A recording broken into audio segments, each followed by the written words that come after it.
Hey, bonjour, bonsoir à vous les gars, en Afrique, en Amérique, en Asie, en Europe et partout dans le monde. J'espère que vous portez à merveille. Alors, 8 mars, 8 mars, 8 mars, nous sommes le 8 mars, c'est un événement international qui se passe le 8 mars. C'est quel événement? Eh bien, le 8 mars, c'est la journée internationale de la femme. Aussi dite journée internationale des droits des femmes. Diverses organisations appellent cette journée journée de la femme, mais le plus souvent et peut-être le plus justement, ce serait la journée internationale des droits des femmes ou des droits de la femme, ok? Vous savez, ces appellations ont évolué au fil du temps. Pareil avec ce dont on disait, les droits de l'homme. Mais bon, il fallait penser que quand on dit droits de l'homme, ça excluait les femmes. Donc, il fallait peut-être nommer droits des humains. Ça faisait plus juste. Et là, nous sommes le 8 mars, la journée internationale de la femme, journée, non, plutôt des droits des femmes, excusez-moi. Alors, pourquoi célèbre-t-on cette journée internationale des droits des femmes? Je parlerai toujours avec un regard panafricain, un regard africain, parce que moi je viens de l'Afrique, je viens du Congo-Brazzaville, et vous savez que beaucoup des journées ou beaucoup des dates que nous célébrons sont souvent venues, ont souvent été, il faut dire quel mot utiliser ici, ont été donc validés en fait par des organisations internationales souvent créées par les Occidentaux. Ok? La journée internationale des droits des femmes est née en fait de plusieurs mouvements par les femmes au début du XXe siècle, tout au long du XXe siècle en fait. Et ces mouvements ont commencé notamment aux États-Unis et aussi en Europe. Donc, c'est divers mouvements, diverses situations qui ont emmené en fait les femmes à manifester contre diverses situations d'injustice. Ok? Il faudrait comprendre d'abord que, vous savez, c'est pas aussi longtemps que ça, dans le XXe siècle, que les femmes au départ n'avaient même pas le droit de voter. Pas seulement aux États-Unis, mais un peu partout dans le monde. Ok? Quand les Occidentaux ont implémenté donc le système des élections pour élire leur président d'une république, quand ils ont créé donc le système de la république, datant depuis quand on va aller, il faut dire quasiment le XVIIe siècle ici, là nous sommes avec, s'il faut aller avec le premier président américain, premier président français et tout ce qui s'est passé bon, en Angleterre au moins, on sait qu'ils avaient, c'était le royaume, ou en France c'était le royaume, mais quand ils sont passés donc du système de royauté au système de la république, comprenez que c'est toujours les hommes qui ont dominé et les femmes étaient toujours reléguées au second plan. Et même quand les premières élections ont commencé, les femmes n'avaient pas le droit de vote. Ok? Et donc, en 1980, non, en 1900, déjà nous sommes dans les années 1900, nous sommes au XXe siècle. En 1900, même quand les mouvements ont commencé, mais en 1914, vous vous rappelez qu'il y a eu la Première Guerre mondiale. Au cours de la Première Guerre mondiale, les femmes devaient s'impliquer également non seulement dans l'armée, mais aussi dans la fabrication des armes. Les femmes tenaient l'industrie de fabrication des munitions. Et cela s'est continué et ou bien s'est accentué lors de la Deuxième Guerre mondiale, donc de 1939 à 1945. Et la Première Guerre mondiale, c'était de 1914 à 1918.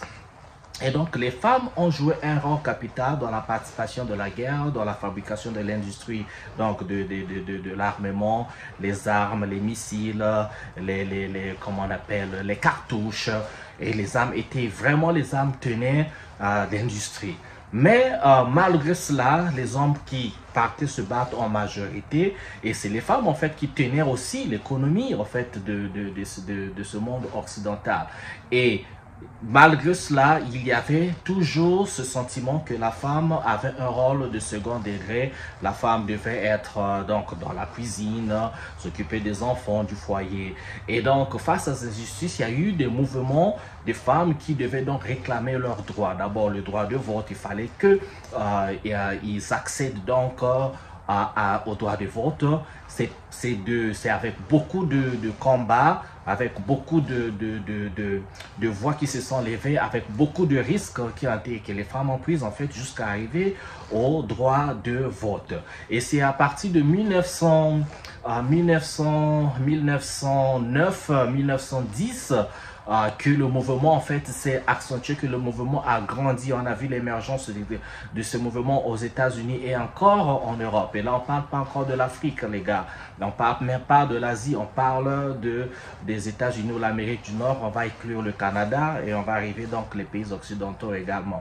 Et donc, ces mouvements, avec surtout la naissance du mouvement féministe, parce que les féministes, ce sont ces femmes qui ont pensé être le cheval le cheval de poupe pour mener donc tout le mouvement et représenter les femmes pour que les discriminations sociales arrêtent envers les femmes, pour que les injustices de société arrêtent envers les femmes et que les femmes aient le droit de participer dans la société et surtout être rémunérées au niveau du travail, au niveau de l'emploi, être rémunérées au même titre que les hommes ou encore selon les capacités, parce que les femmes ont les mêmes capacités que les hommes, peuvent avoir plus de capacités que les hommes, parce que tout doit être basé sur le mérite. Ok, il y en a des femmes qui sont plus brillantes, plus méritantes que les hommes, tout comme il y en a des hommes qui sont plus méritantes que les femmes. Donc, c'était un fait de formation, un fait de qualification. Et donc, la personne qui est la mieux qualifiée doit être rémunérée selon le degré de ses qualifications, de ses compétences et non selon le degré, selon il faut dire son sexe ou bien son genre, ok, selon son genre, il faut dire comme ça. Donc, c'était pas ça qui devait déterminer la compétence de participation de la société de la femme, ok. Et donc, il fallait éliminer ça. Pour arriver à ça, c'était un vrai combat. Les mouvements naquirent donc de gauche et à droite pour arriver à ça. Et encore, il y a un événement qui s'était passé dans une industrie de textile aux États-Unis. Et là, nous sommes en 1911. L'industrie de textile, c'était une compagnie qu'on appelait, en anglais, on dit Triangle Shirtwaist. Donc, triangle, s'il faut traduire en français, triangle. Donc, bon, la chemise, la taille de la chemise triangulaire. Je traduis comme ça en français, mais en anglais, c'est Triangle Shirtwaist. Donc, c'était une usine de textile. Et pendant que les femmes étaient donc en train de travailler, il y eut un incendie. Et cet incendie emporta 129 femmes. 129 femmes sont mortes au cours de cet incendie. Alors, c'était la catastrophe et c'était un peu la goutte d'eau qui fait déborder le vase. À partir de ce moment-là, il fallait donc reconnaître les droits des femmes, les droits de travail, le droit aux élections, le droit de vote, le droit de quasiment dans tous les domaines, les droits de participer, de faire les mêmes écoles que les hommes. Vous vous rappelez, en Europe, il fut une époque où on ne pouvait pas trouver les femmes dans des écoles d'architecture, par exemple, dans des écoles de médecine, dans des écoles de league school, qui étaient réservées quasiment qu'aux hommes. Alors, à partir de ce mouvement-là, on a commencé à voir des femmes dans des écoles d'architecture, dans des écoles de médecine, dans des écoles de sciences, dans des écoles de philosophie, des lettres. Et c'est comme ça, donc, avec bien sûr la naissance de l'Union de l'ONU, donc l'Organisation des Nations Unies, avec toutes ces entités de l'ONU, donc la femme donc retrouva sa place dans la société. Bien sûr, les luttes continuent, ce n'est pas aisé, tout comme les luttes avec les minorités, ça n'a pas encore, n'est pas abouti à là. Ben écoutez, c'est comme ça, des grands pas ont été faits. Nous sommes aujourd'hui, donc le 8 mars, journée internationale des droits des femmes. Il faut les célébrer. Et partout en Occident, on verra que les femmes prennent des initiatives. Les femmes sont très présentes. On verra même dans la littérature, dans le monde des arts. Vous verrez qu'il y a des femmes, si on prend le monde de la danse, les femmes qui sont des chorégraphes, les femmes qui sont en train d'écrire l'histoire, en tout cas, les femmes qui sont des prix Nobel de la science. Et donc, dans ce domaine-là, en tout cas, il n'y a pas de problème. Mais comme j'ai dit au préalable, les inégalités dans quelques sociétés, quelques villes, quelques domaines existent encore. Le combat continue. Eh bien, un grand pas a été déjà fait. Et voilà que cette journée est reconnue internationalement. C'est super, en fait. Revenons en Afrique. Moi, comme ceux qui me suivent, je suis du Congo-Brazzaville. S'il faut partir en Afrique, eh bien, moi, dans mon pays, cette journée de 8 mars est très attendue chaque année par des femmes, mais avec une note assez néfaste, une note assez négative, au moins de ce qui me concerne. La journée internationale des droits de la femme devait être une journée, comme je l'ai dit, de combattre les inégalités, de combattre les discriminations. Mais chez moi, au Congo-Brazzaville, on a l'impression que la journée internationale des droits de la femme est devenue la journée internationale des pagnes et de la débauche féminine. C'est bizarre. Pourquoi je dis des pagnes? Vous allez constater que chez nous, c'est vrai que nous avons une culture où les femmes ou même les hommes, de temps à autre, ne s'habillent pas toujours à l'occidental, mais s'habillent de manière traditionnelle, ok, de manière culturelle, avec des pagnes, des tissus en pagne, ou encore le tissu africain, avec différents designs qui représentent un peu la culture africaine ou la culture congolaise. Alors, en cette journée, on verra que les femmes passent beaucoup de temps à faire des commandes chez les tailleurs, les tailleuses, les couturières pour donc faire confectionner leurs tenues, les tenues qu'elles vont porter le jour du 8 mars.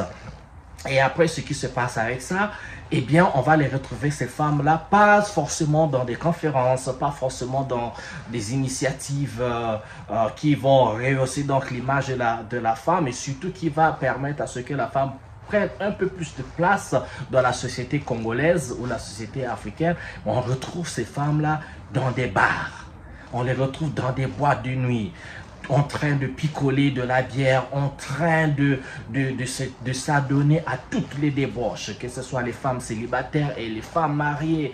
Les femmes mariées ont aujourd'hui une connotation de, ouais, pendant le jour de 8 mars, c'est les petits copains à gauche, les petits sélingues là à droite.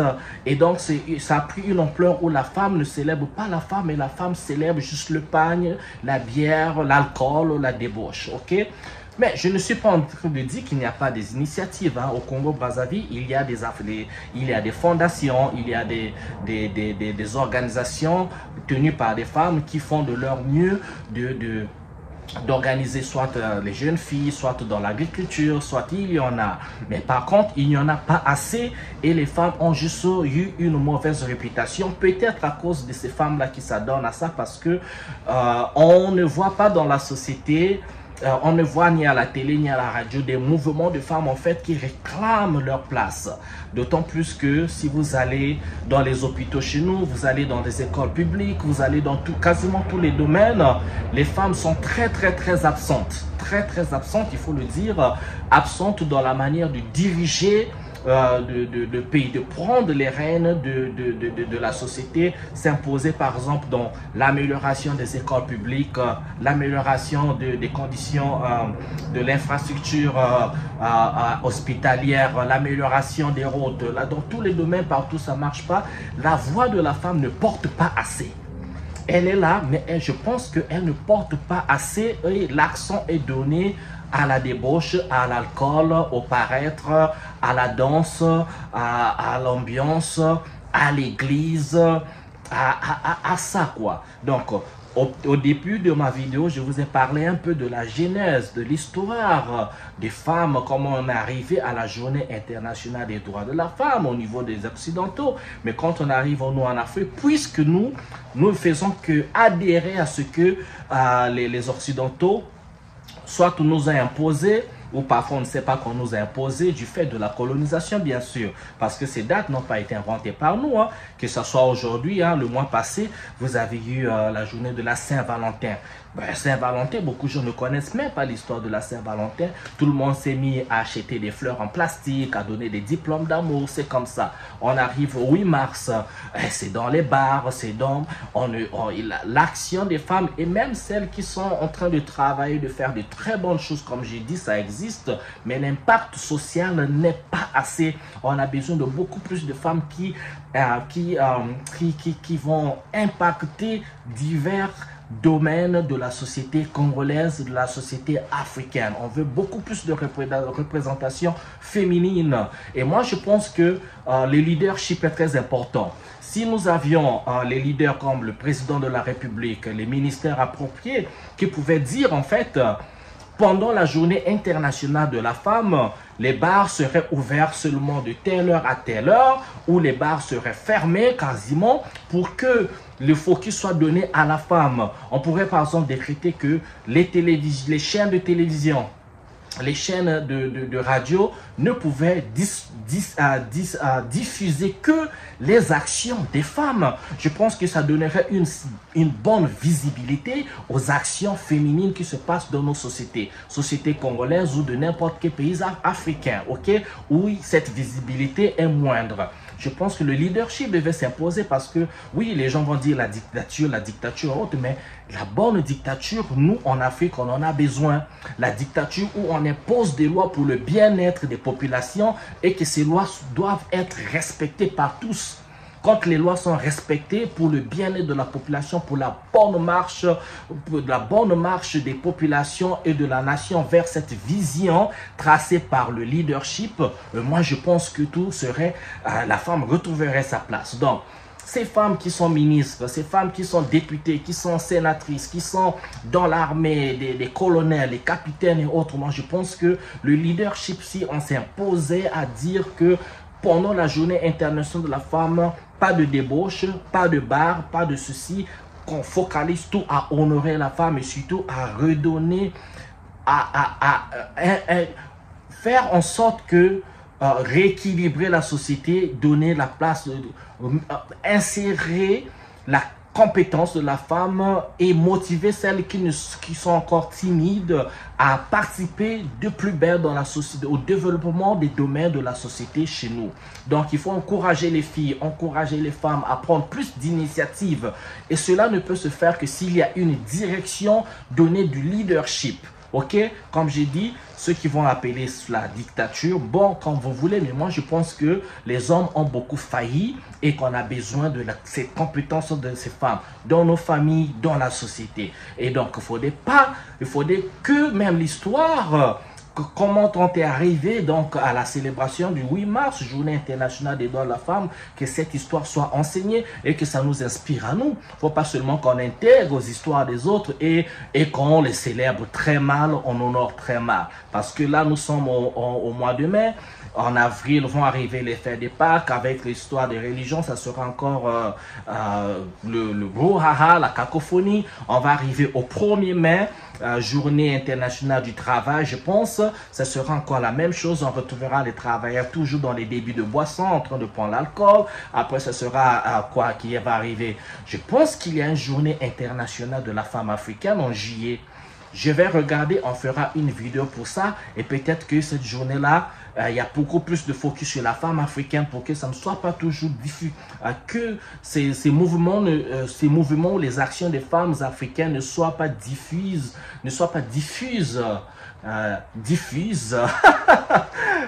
excusez-moi, il y a parfois l'anglais qui revient dans ma tête, en fait, ne soient pas confondus avec les actions des femmes occidentales, parce que nous n'avons pas les mêmes problèmes.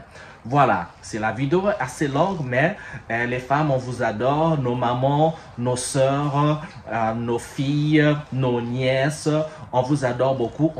Quelqu'un comme moi, je suis pour vous, ok, je suis pour voir que vous participez un peu plus dans la société, à diriger, à prendre ce rôle, quand on dit rôle de mère, nous sommes des Africains, mais la mère nourricière, c'est celle qui soutient la société, parce que sans la femme, nos sociétés en fait sont rien. Mais il faut donner, faut permettre à la femme en fait de jouer ce rôle-là de participation, de celle qui garde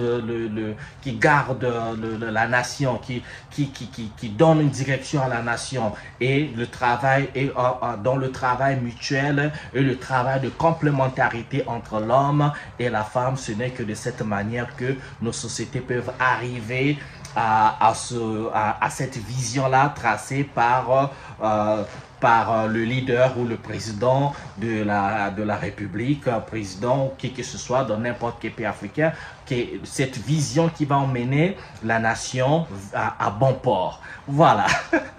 Merci de m'avoir suivi. On vous adore et je vous adore. N'oubliez pas de laisser des commentaires si j'ai raté quelque chose. Commentaires toujours dans le respect. Partagez la vidéo. Mettez des j'aime comme ça là. Sinon, dans l'entretemps, je vous dis, je vous souhaite bien le bonheur chez vous. Et on se retrouve à une prochaine vidéo. Comme d'hab. Ciao, ciao.